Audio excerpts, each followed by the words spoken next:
Assalamualaikum warahmatullahi wabarakatuh. Dalam hadis riwayat Muslim disebutkan bahwa bacalah Al-Quran karena sesungguhnya ia akan menjadi syafaat bagi para pembacanya di hari kiamat.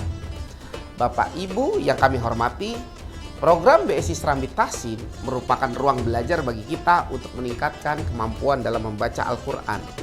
Saya, Wisnu Sunandar, Regional CEO BSI Aceh, mengucapkan selamat belajar dan selamat menjalankan ibadah puasa Ramadan.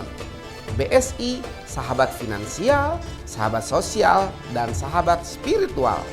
Wassalamualaikum warahmatullahi wabarakatuh.